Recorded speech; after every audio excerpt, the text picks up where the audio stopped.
Vamos abrir nossas Bíblias na carta do apóstolo Paulo aos Filipenses, capítulo 1. Carta do apóstolo Paulo à igreja de Filipos, capítulo 1. A partir do verso 12 até o verso 18. Quero ainda, irmãos, cientificar-vos de que as coisas que me aconteceram têm antes contribuído para o progresso do Evangelho, de maneira que as minhas cadeias em Cristo se tornaram conhecidas de toda a guarda pretoriana e de todos os demais. E a maioria dos irmãos, estimulados no Senhor, por minhas algemas, ousam falar com mais desassombro a palavra de Deus. Alguns, efetivamente, proclamam a Cristo por inveja, por porfia. Outros, porém, o fazem de boa vontade. Estes por amor, sabendo que estou incumbido da defesa do Evangelho. Versículo 17. Aqueles, contudo, pregam a Cristo por discórdia, insinceramente, julgando suscitar tribulação às minhas cadeias. Todavia, que importa? Uma vez que Cristo, de qualquer modo, está sendo pregado, quer por pretexto, quer por verdade, também com isto me regozijo. Sim, sempre me regozijarei. Vamos orar. Senhor, nosso Deus e Pai, o Teu nome é santo, Senhor, para todo sempre. Seja Ele exaltado em toda a eternidade. Obrigado, Senhor, pelo Seu Filho Jesus, pelo Teu Espírito Santo e pela salvação que temos em Cristo. Senhor, eu te agradeço por esse dia, pela escola com as crianças. Também, Senhor Deus, te agradeço pelas orações que já foram feitas, pela Tua palavra que já foi lida, pelos cânticos e hinos, Senhor, que já foram entoados para a Tua honra e Tua glória. E agora, Pai, pedimos que o Senhor nos dê sabedoria que vem do alto, que o Teu Espírito Santo fale aos nossos corações, nas nossas vidas, que Ele transborde o nosso entendimento celestial. Fala conosco, Senhor. Fala de uma maneira que quebrante nossa alma, nosso coração, para com a Tua palavra. Perdoa, Senhor, a multidão de nossos pecados. Cuida daqueles que não estão aqui e abençoe todas as almas, Senhor, que se fazem presentes. E é em nome de Cristo, nosso Senhor e Salvador, que nós oramos, agradecidos sempre. Amém, Pai Celestial. Muito bem. O apóstolo Paulo, ele está escrevendo essa carta.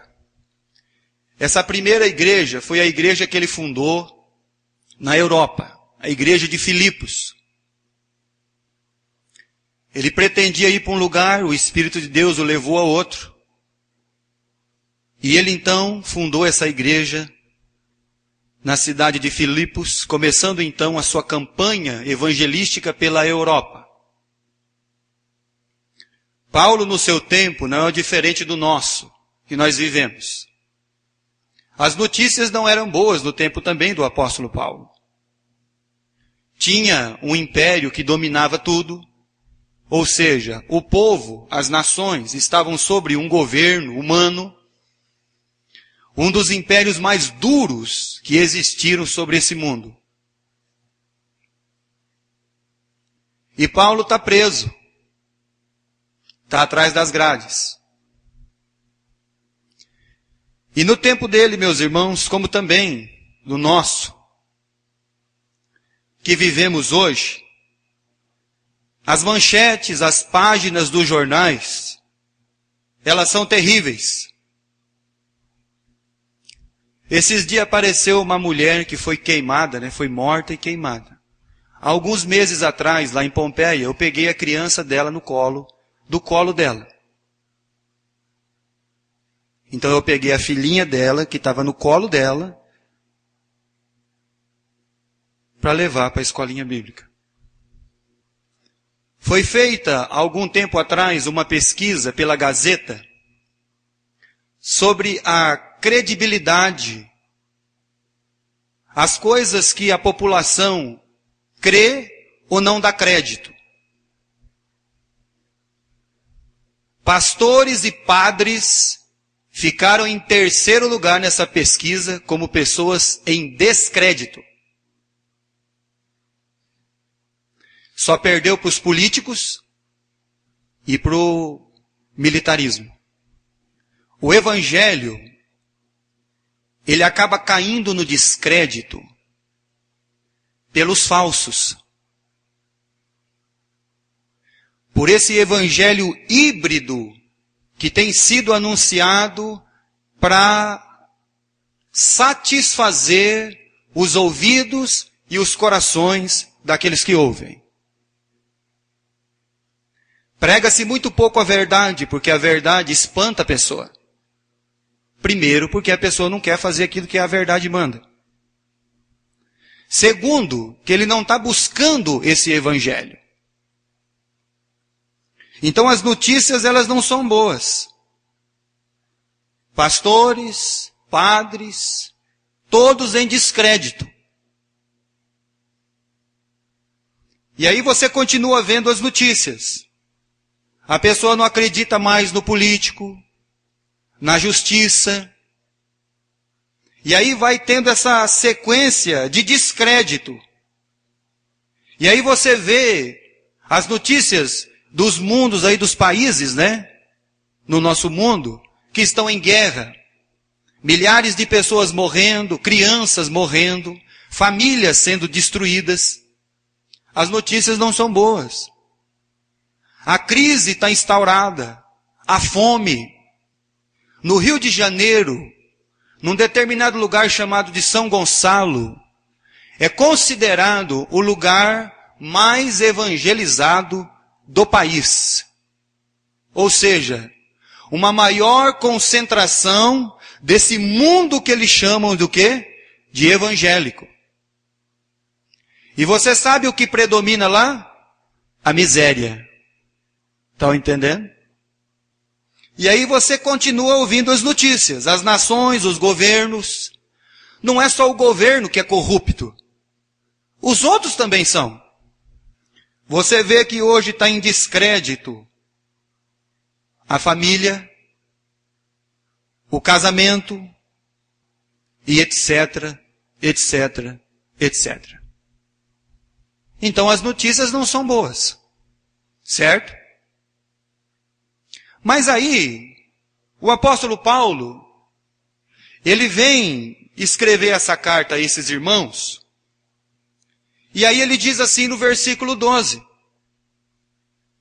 quero ainda, irmãos, cientificar-vos de que as coisas que me aconteceram têm antes contribuído para o progresso do Evangelho. E o que é o Evangelho? Se nós temos um mar de notícias ruins, se nós temos as manchetes que não nos favorecem, se as crises e as guerras estão estabelecidas, se tudo está caindo em descrédito, Paulo ele diz que todas as coisas que aconteceram a ele estão contribuindo para o Evangelho. E o Evangelho são as boas novas de alegria. Então, num mundo onde tudo está caindo do descrédito, está tudo perdendo crédito, tem uma boa notícia. Tem uma nova de alegria. tem uma solução para o problema da alma. Tem uma transformação que é feita por esse evangelho. Então, aonde o lugar mais evangelizado, o lugar onde se concentra uma grande massa de evangélicos, não deveria haver pessoa passando necessidade. E o que está acontecendo então com essas novas do evangelho, essas novas de alegria? Que aqueles anjos, quando vieram lá ter com os pastores, abra sua Bíblia no Evangelho de Lucas, no capítulo 2, vamos ler lá, marca aí Filipenses, né? Deixa marcadinho, por favor, e abra lá, Lucas capítulo 2, versículo 10 e versículo 11. Diante da má notícia, tem a boa, tem o Evangelho, que são as novas de alegria para todos. E aí o anjo apareceu para aqueles pastores naquela comarca lá em Belém.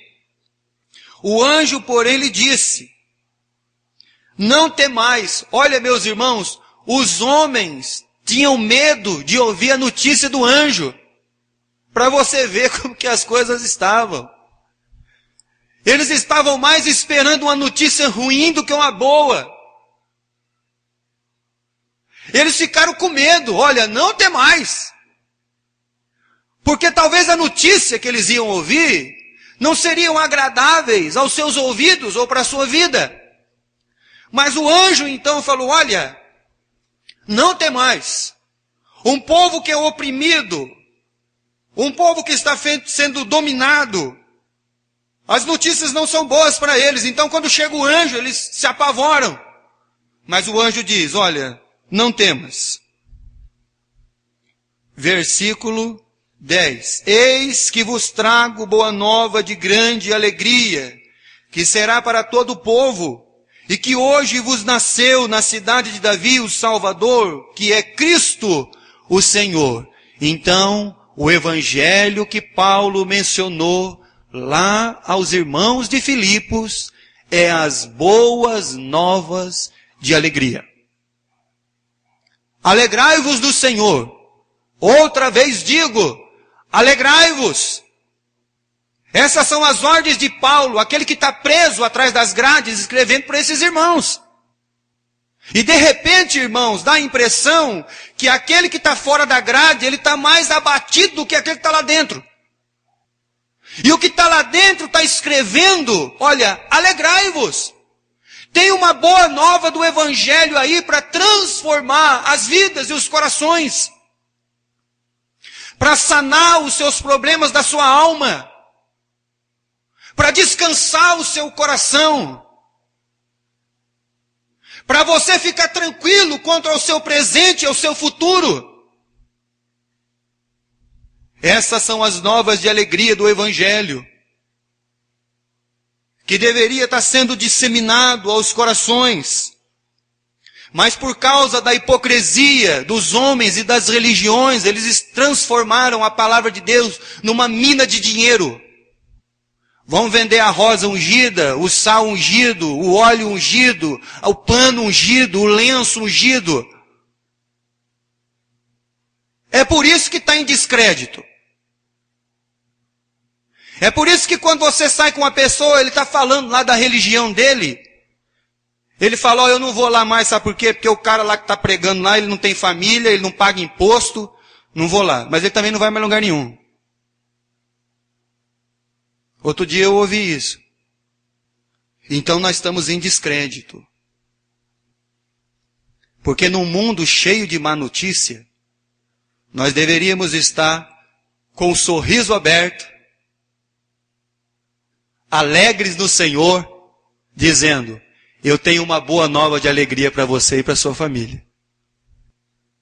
Eu tenho algo para você que vai saciar sua sede e sua fome. E esse é o nosso Deus. Quando Paulo, escrevendo aos Efésios, abre sua Bíblia lá, Efésios capítulo 1, versículo 13. Ele está falando sobre o ministério da salvação de Deus e a salvação. E lá no capítulo 1 de Efésios, versículo 13, Paulo ele diz assim: em quem também vós, depois que ouvistes a palavra da verdade. E aí quando você lê lá o versículo 14 de Filipenses 1, ele fala que o evangelho é a palavra. Mas quando a palavra, ela deixa de ser pregado, então nós vamos pregar as filosofias ao coração dos homens, para aquietar as almas deles das suas ansiedades, dos seus sofrimentos, para eles terem um alívio momentâneo, e não duradouro. Porque o evangelho, ele não é somente as boas novas de alegria, mas também ele é a palavra da verdade. Palavra da verdade.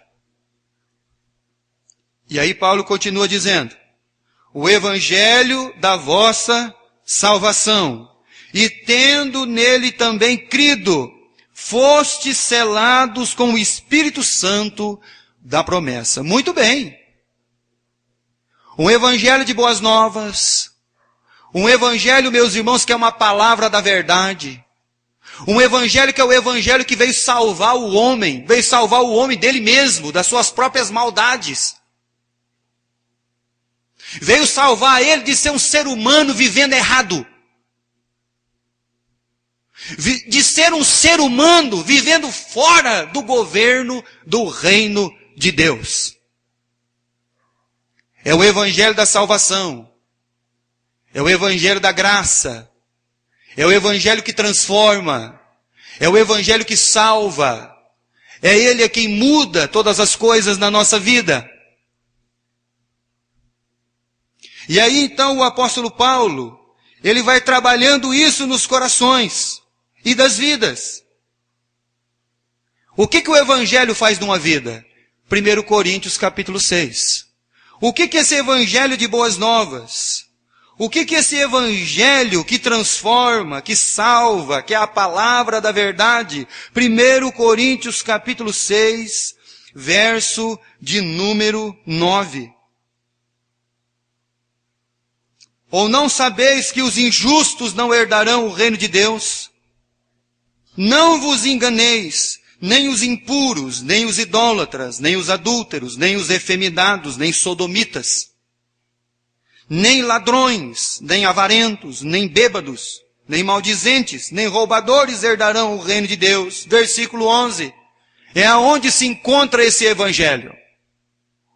A graça, evangelho da salvação, palavra da verdade, boas novas para essas pessoas que estavam perdidas em si mesmas. Tais foste alguns de vós, mas vós vos lavastes, mas fostes santificados, mas fostes justificados em nome do Senhor Jesus Cristo e no Espírito do nosso Deus. Esse é o evangelho. É o evangelho que Paulo está dizendo lá para os irmãos. É isso que é o evangelho, irmãos. É uma nova vida. Tem pessoa que ele se acostuma com a vida que ele tem. Ele se adapta à vida que ele se propõe a ter. Porque ele não se enquadra no evangelho. Ele não busca essa questão da palavra da verdade, de libertação, de salvação, de livre. Ele se adapta à vida que ele tem, e aí ele vai se acostumando com as coisas. E isso só vai gerar numa vida insatisfação, dor e todo tipo de má sorte das coisas desse mundo. Por isso que num mundo cheio de má notícia, que a família não vai bem, que as vidas não vão bem, que você conversa com uma pessoa, ele está com um problema, ele tem um problema na alma, ele tem um problema na mente, ele tem um problema de saúde mesmo. Meus irmãos, hoje você conversa com as pessoas, pastor, o senhor sabia que fulano está com câncer? Não. O senhor sabia que ciclano, beltrano está doente? Não. Meus amados irmãos, é um mundo de má notícia. E aí nós temos a notícia de alegria, de salvação, de libertação, as boas novas. É isso que Paulo quer colocar no coração, porque o que vai trazer crédito ao Evangelho e à palavra do Evangelho é as boas novas de alegria, que é a salvação, uma transformação. Vocês eram assim, vocês não são mais assim. E dessa maneira, essa palavra do Evangelho, abre a sua Bíblia em Colossenses, capítulo 1. Quando o apóstolo Paulo vai lá escrever para esses irmãos, depois de Filipenses, Colossenses, capítulo 1, a partir do verso 3. Damos sempre graças a Deus, Pai de nosso Senhor Jesus Cristo, quando oramos por vós. Desde que ouvimos da vossa fé em Cristo Jesus e do amor que tendes para com todos os santos, por causa da esperança. Aonde não tem evangelho, não tem esperança. Aonde não tem, meus irmãos, esse evangelho que Paulo disseminou nas suas viagens missionárias, e aonde quer que ele estava, ou qualquer situação que ele estava vivendo, é um evangelho de esperança. Mas esperança no quê, pastor? Neste mundo? Não. E aí ele continua. Que vos está preservada nos céus, da qual antes ouviste pela palavra da verdade do Evangelho. O Evangelho é a palavra da verdade. Por isso que tem muitas pessoas que não foram libertas ainda. Por isso há pessoas que não foram salvas. Porque eles só estão dentro de uma religião e sendo enganados por elas. É por isso que a pessoa se adapta à vida que ele tem. Porque não há uma novidade de vida, como diz Paulo. Não há um reino de Deus aparecendo através da vida dele. Palavra da verdade. Evangelho da salvação. E o que é o Evangelho? Filipenses, capítulo 1, verso 18. O que é o Evangelho? Paulo esclarece bem o que é Evangelho, irmãos. Aqui no versículo 18. Todavia, que importa? Uma vez que Cristo... O que é o Evangelho, irmãos? Cristo. Toda mensagem que Cristo não é o centro, que a cruz não passa pela cruz, toda mensagem que não leva o homem até a cruz de Jesus e coloca ele no enfrentamento contra o Cristo lá, o Nazareno que morreu por ele, por causa dos pecados, que não coloca uma imposição contra ele, contra os seus pecados, não é evangelho, porque Paulo diz que evangelho é Cristo. E aí ele diz, de qualquer modo, está sendo pregado, quer por pretexto, quer por verdade, também com isto me regozijo, sim, sempre me regozijarei. Paulo deixa claro essa questão. Evangelho é revelar quem Jesus é.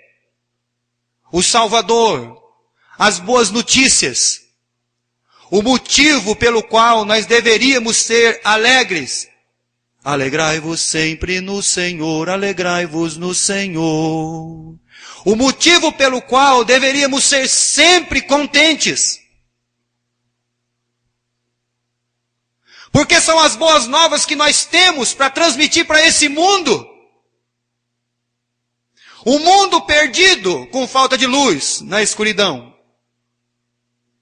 Um mundo onde as pessoas estão entregues a eles mesmos.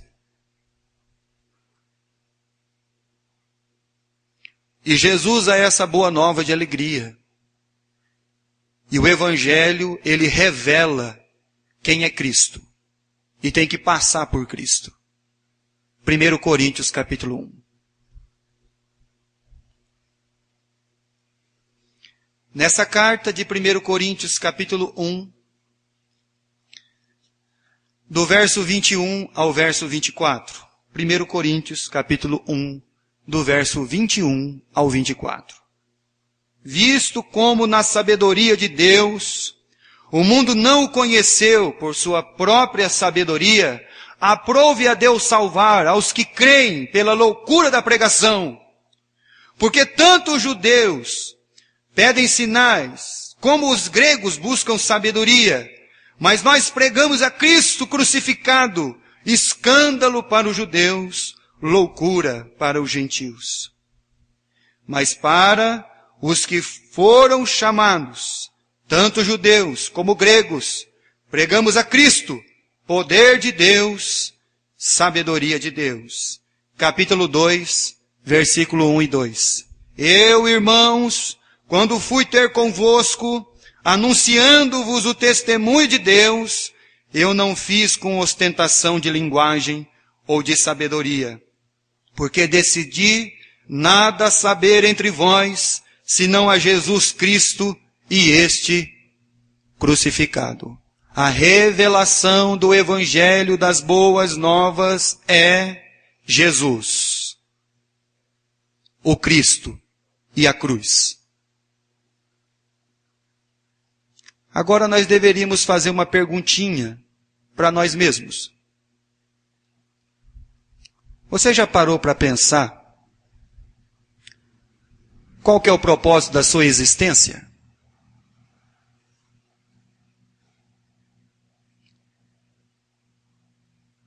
Você já parou para pensar?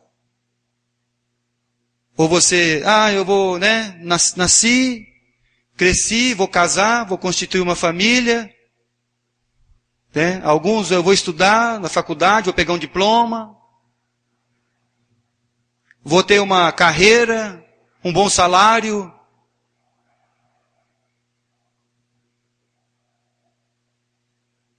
Qual que é o motivo da sua existência?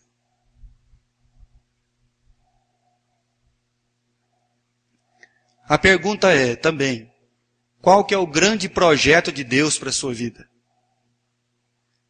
Porque talvez você tenha muitos projetos para a sua vida. Mas o que você deveria pensar é qual é o projeto que Deus tem para você. Qual é ele?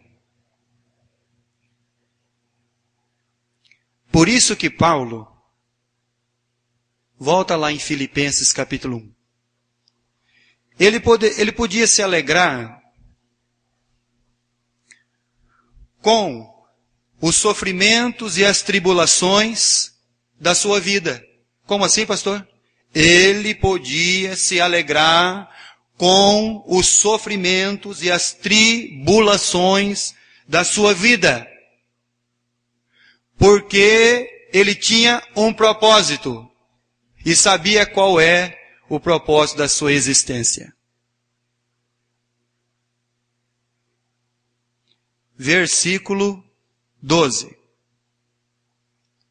Quero ainda, irmãos, cientificar-vos de que as coisas que me aconteceram têm antes contribuído para o progresso do Evangelho.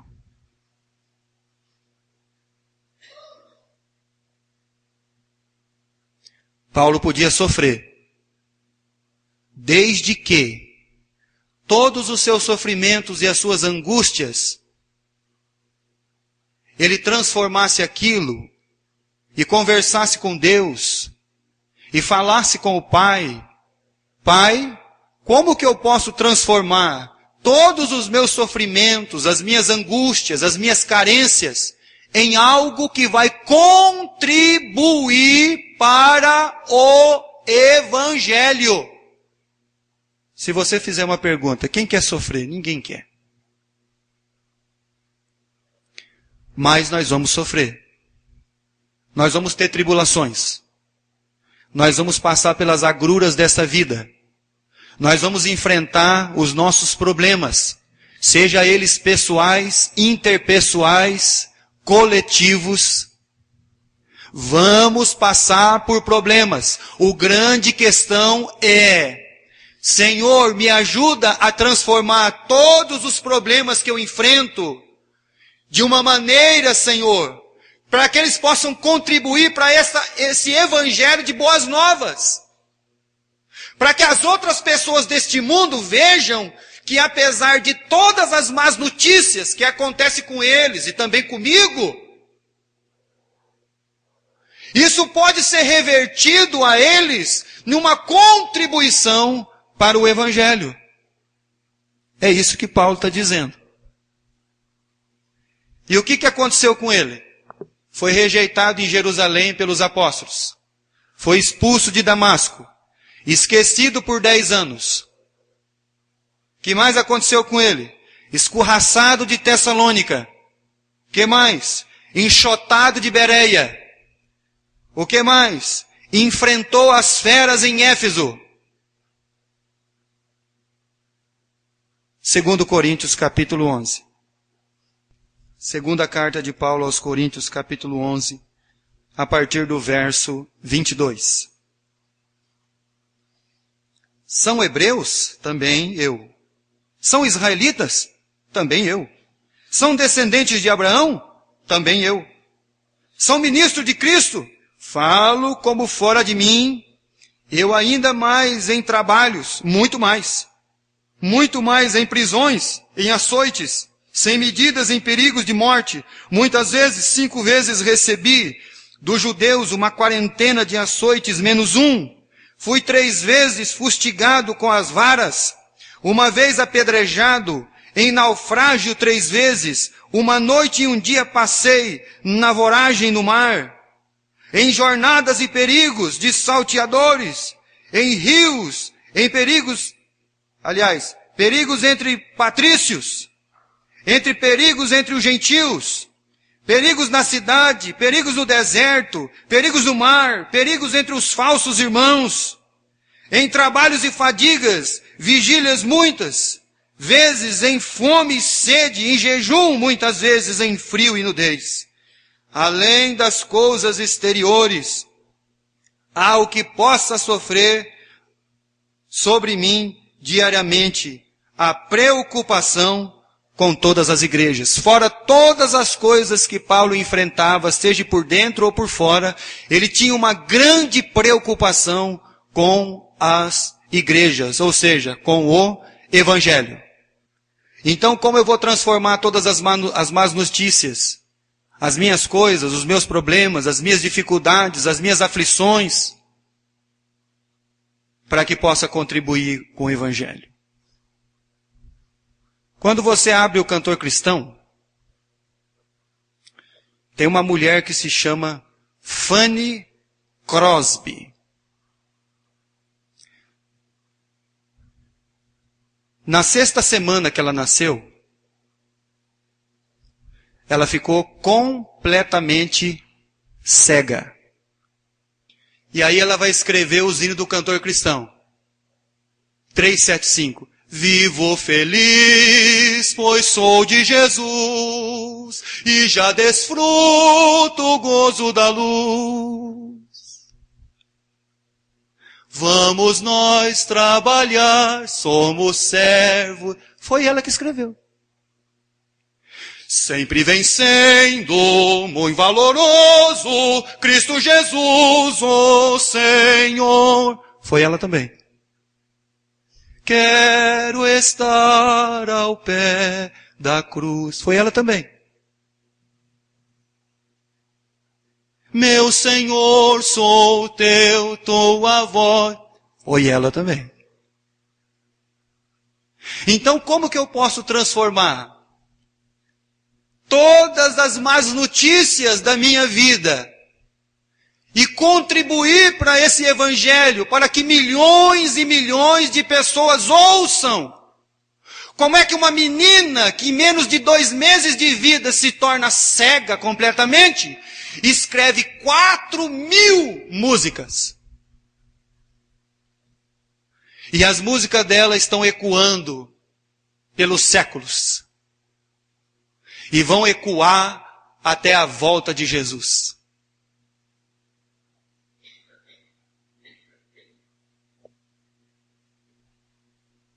Mas todas as coisas que me aconteceram, elas contribuíram para o progresso do Evangelho.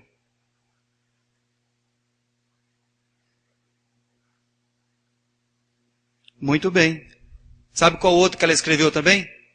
É tempo, o mestre está chamando já. A Deus demos glória com grande fervor, seu Filho querido por nós todos deu.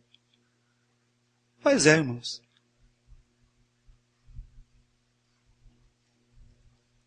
E Paulo ele diz, tudo isso contribuiu para o progresso do Evangelho. Filipenses capítulo 1, verso 13. De maneira que as minhas cadeias em Cristo se tornaram conhecidas de toda a guarda pretoriana e de todos os demais. Paulo, quando ele então apelou para César, foi levado para Roma, sofreu um naufrágio, parou na ilha de Malta, socorreu os necessitados, foi catar o graveto, a víbora, foi levado para Roma. Todos os dias, 2 guardas da guarda pretoriana estavam ao seu lado. Ele evangelizou toda a guarda pretoriana, 16.000 soldados. Paulo aproveitava aquele momento que os guardas estavam ali e tinha que passar o dia com ele. Então ele não ficava se lamentando. Ele falava o quê? Eu tenho uma boa nova de alegria para você.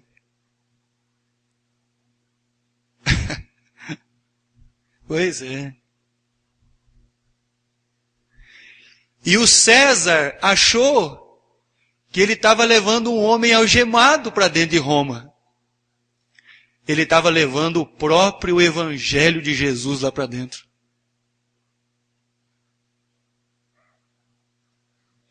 Mal ele pensava.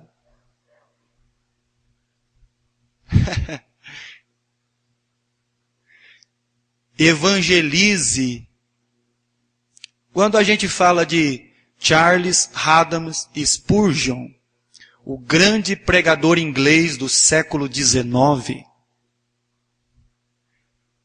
logo após o seu casamento, a sua esposa ficou enferma, de cama. A palavra de Spurgeon ecoou nas suas mensagens por todos os lugares. 2 Timóteo capítulo 2.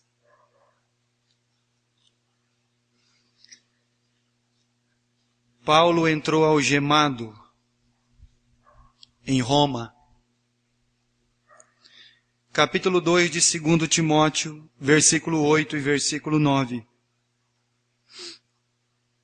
Lembra-te de Jesus Cristo ressuscitado entre os mortos, descendente de Davi, segundo o meu evangelho, pelo qual estou sofrendo até algemas, como malfeitor. Contudo, a palavra de Deus, eu posso estar algemado, mas a palavra de Deus não está algemada. Eu posso estar enfermo, mas a palavra de Deus é que cura e liberta. Eu posso estar vivendo os últimos dias da minha vida, os últimos momentos. E talvez lá no dia do leito da minha morte, talvez chegue uma pessoa lá que precisa ouvir do Evangelho das boas novas de alegria. Eu estou algemado. Mas a palavra de Deus não. Eu estou preso na minha vida, com todas as minhas tribulações e dificuldades. Mas a palavra de Deus, não. Versículo 14 de Filipenses 1. Já estamos quase terminando. E tudo contribuiu para o Evangelho. Versículo 14. E a maioria dos irmãos, estimulados no Senhor por minhas algemas, ousam falar mais desassombro a palavra de Deus. Com mais desassombro, ou seja, com mais força, com mais ânimo. A nossa vida, irmãos, ela pode estimular alguém ou ela pode desestimular alguém.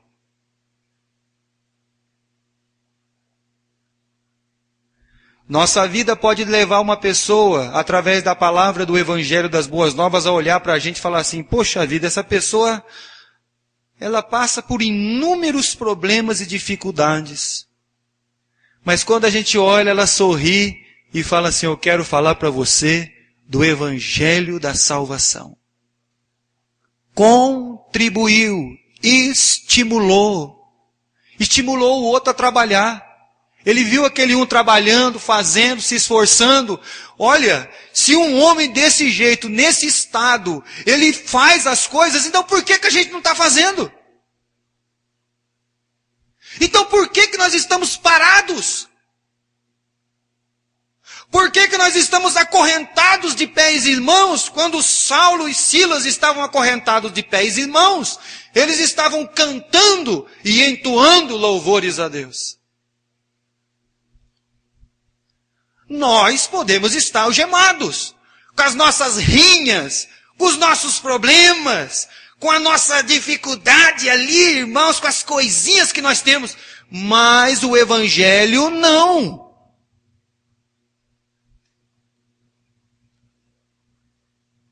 E como vai resplandecer esse Evangelho?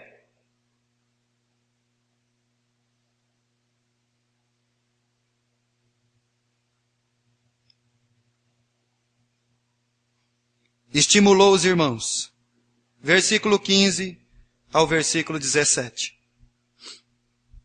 Alguns efetivamente proclamam a Cristo por inveja, porfia, outros porém o fazem de boa vontade. Tem muita gente, meus irmãos, pregando até mesmo algumas coisas, talvez até o certo, mas com o propósito errado. Mas isso ele vai dar conta para Deus. E aí Paulo diz assim, versículo 16, mas tem gente, versículo 15, que está fazendo isso de boa vontade mesmo. Porque é um ministro, é um mensageiro de Deus. É aquele que está comprometido com a verdade. Versículo 16, estes por amor, sabendo que estou incumbido da defesa do Evangelho.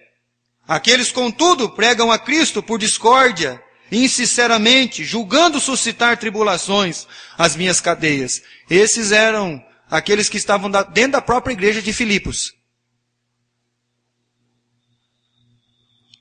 Mas Paulo diz, que importa?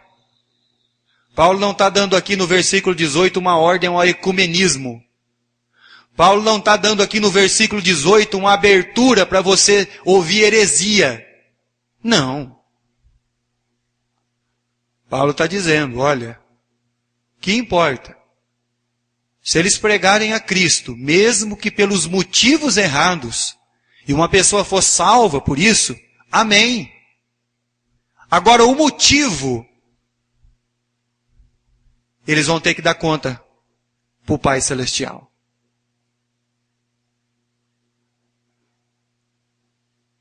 Então Paulo diz aos irmãos, não azede o seu coração com aqueles que estão fazendo de uma maneira ou por um motivo errado ou equivocado.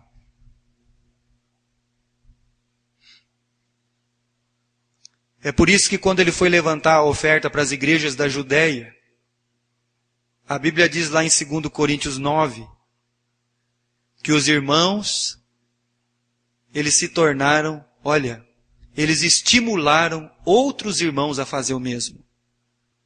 Muito bem. Quero terminar lendo Marcos, capítulo 1.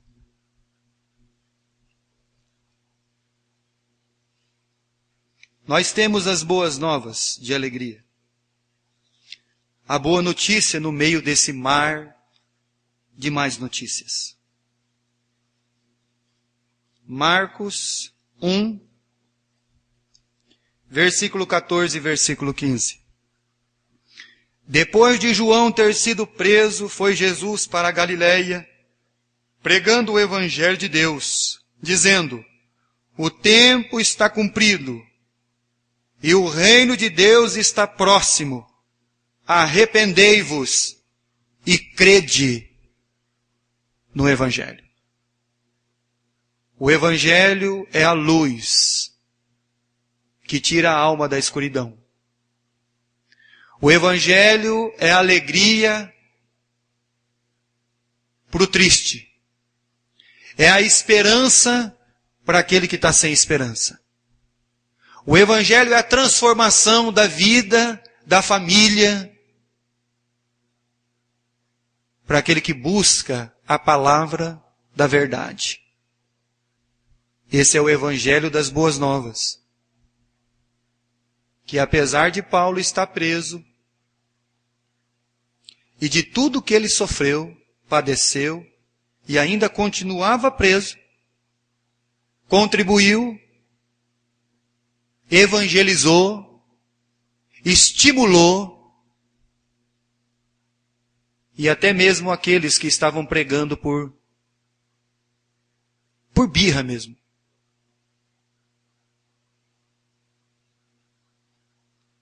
Crede no Evangelho. O Evangelho é Jesus. É a cruz de Cristo. Para a salvação e a transformação da vida. Muito bem. Vamos orar ao nosso Deus. Senhor, bendito Pai, obrigado, Senhor, por esse momento tão especial, Senhor, em comunhão aqui com todas estas almas, Senhor, os nossos irmãos, essas ovelhas que pertencem ao seu aprisco e são tuas, ó Deus. Obrigado pela salvação que o Senhor nos deu, por esse evangelho de boas novas, de alegria, de transformação e de salvação. Pai querido, ajuda-nos, Senhor, que nossa vida mesmo, Pai, possa ser como a Tua palavra nos ensina. Que possamos mesmo, Senhor, direcionar até mesmo os nossos sofrimentos, as nossas agruras, as nossas aflições, as nossas necessidades, transformá-las, ó Deus, em benefício para a Tua palavra, para o Teu Evangelho, ó Deus. Ajuda-nos, Pai, nas nossas fraquezas. Pai amado, que essa boa notícia invada os corações, que essa nova de alegria, Senhor, seja o motivo da nossa real alegria da nossa vida. Que o propósito da nossa vida, Senhor, seja o engrandecimento do Teu nome, seja o Teu reino, seja a Tua palavra. Ajuda-nos, Senhor, a vivê-la e proclamá-la, independente, Senhor, das circunstâncias da nossa vida. Nos dá força, Senhor, nos ajuda, nos dá sabedoria que vem do alto. Peço pelos enfermos, peço por aqueles que estão sendo afligidos nas suas almas, nos seus corações, nas suas mentes. Peço por aqueles, Senhor, que estão enfrentando um leito do hospital, por aqueles, Senhor Deus, que já estão desenganados por este mundo, sem a esperança. Que o Teu Evangelho, Pai, que a Tua palavra de luz encontre esses corações e estas almas no meio das trevas. Nos ajuda, Pai, nos abençoa. Cuida de cada aflição, Senhor. Cuida de cada coração aqui nessa noite. Cuida, Pai Celestial, daquelas almas que não vieram também, Pai amado. Tenha misericórdia delas. Cuida dessas crianças que perderam a sua mãe. Peço, Pai eterno, abençoa o teu povo e a tua igreja. Livra-nos do mal, Senhor. Livra-nos do laço do passarinheiro. Guarda-nos com o teu poder e com a tua graça. E é em nome de Jesus, com o perdão de todos os nossos pecados, que oramos sempre agradecidos. Amém, Pai Celestial.